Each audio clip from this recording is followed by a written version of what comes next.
merasa hidup dengan profesinya dan hanya merasa bisa hidup dengan profesinya. Seperti apa itu?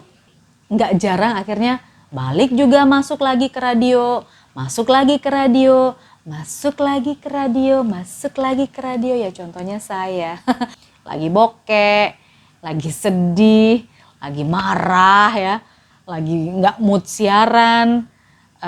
Tapi sebenarnya penyiar yang moody kayak gini nih itu sangat rawan.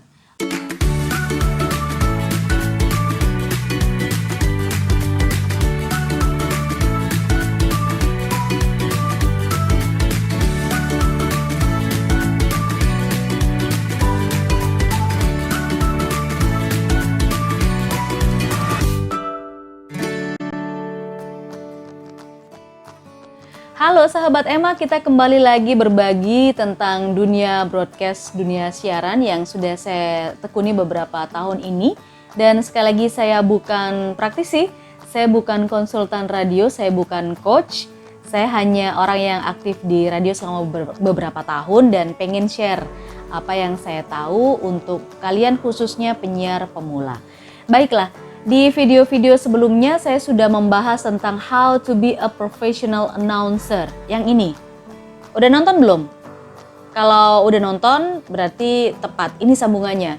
Tapi kalau belum nonton, ditonton dulu ya. Baiklah, kali ini saya membahas tentang ciri-ciri penyiar yang profesional. Gimana sih ciri-ciri penyiar yang profesional itu? Di sini aja.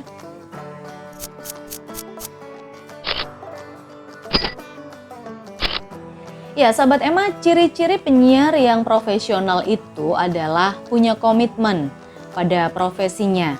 Komitmen dengan diri sendiri, komitmen dengan manajemen, kemudian aktivitas keseharian bersiarannya itu nggak pernah telat.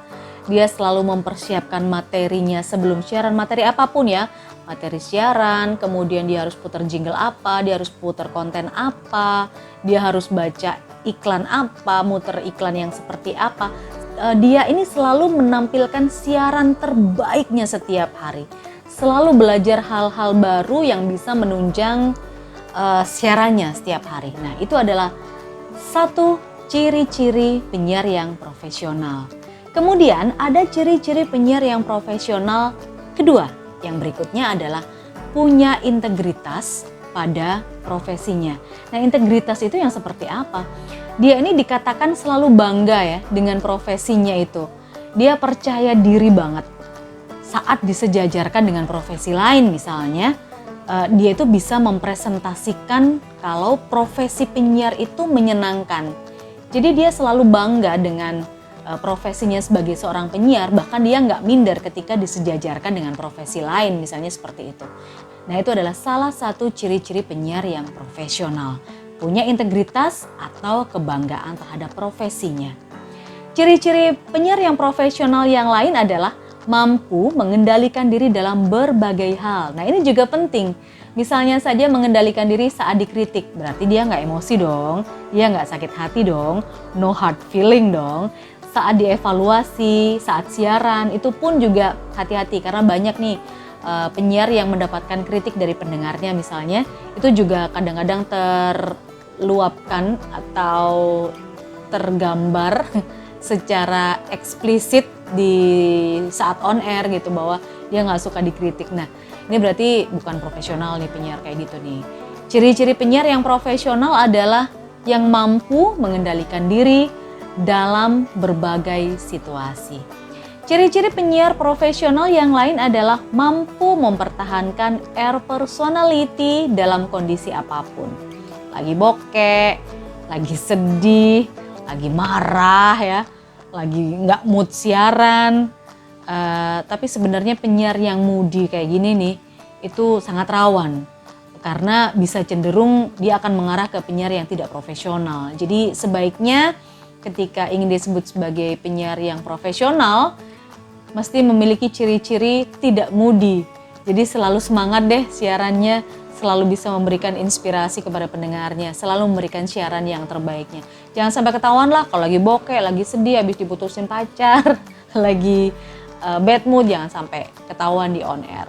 ketahuan di udara karena bakal kerasa banget dari pemilihan kata, dari intonasi, aksentuasi itu bakal kerasa banget. Oke, ciri-ciri penyiar profesional berikutnya adalah merasa hidup dengan profesinya dan hanya bisa hidup dengan profesinya. Nah loh, kok bisa gitu? Merasa hidup dengan profesinya, merasa hidup dengan profesinya, dan hanya merasa bisa hidup dengan profesinya. Seperti apa itu? Gak banyak sahabat Emma yang punya ciri-ciri seperti ini dari teman-teman penyiar profesional yang lain ya.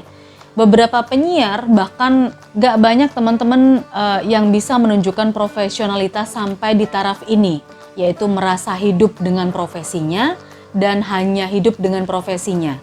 Yang saya lihat dan sering terjadi itu beberapa penyiar profesional atau orang-orang radio yang udah lama itu bahkan sebenarnya secara akademis lulusannya itu bukan lulusan komunikasi. Padahal kan kalau misalnya kita jadi penyiar itu komunikasinya harus bagus. Tapi beberapa penyiar yang saya kenal dan sudah lama di radio itu bahkan mereka secara akademis bukan lulusan komunikasi. Ada yang ekonomi, ada yang akuntansi, ada yang manajemen, ada yang teknik sipil. Ada beberapa di antara mereka yang mencoba untuk alih profesi sesuai dengan strata pendidikannya, sesuai dengan lulusan, sesuai dengan akademisinya. Tapi nggak jarang akhirnya balik juga masuk lagi ke radio, masuk lagi ke radio, masuk lagi ke radio, masuk lagi ke radio, ya contohnya saya. Karena ya itu tadi, merasa hidup dengan profesi sebagai seorang penyiar, sebagai seorang radio, dan hanya bisa hidup dari radio aja gitu. Oke, note dari saya, menjadi pintar itu baik, tapi lebih baik bisa tampil pintar. Buat kamu semua penyiar pemula, tampilkan siaran terbaikmu, bukan agar gaji naik. Karena kalau tujuanmu hanya sekedar untuk naik gaji aja, akhirnya kamu akan hanya menjadi tukang siaran, bukan menjadi penyiar profesional. Jadi memilih mana? Menjadi tukang siaran atau menjadi penyiar profesional. Semua pilihan itu ada di hati kamu, para penyiar pemula. Oke, sampai ketemu lagi ya di video selanjutnya. Dan mungkin kita akan membahas hal-hal yang lain dari dunia siaran. Kalau ada pertanyaan, ada juga diskusi yang bisa dibahas, langsung saja tulis di kolom komentar. Jangan lupa diklik like, subscribe, share, dan klik juga loncengnya. Bye-bye.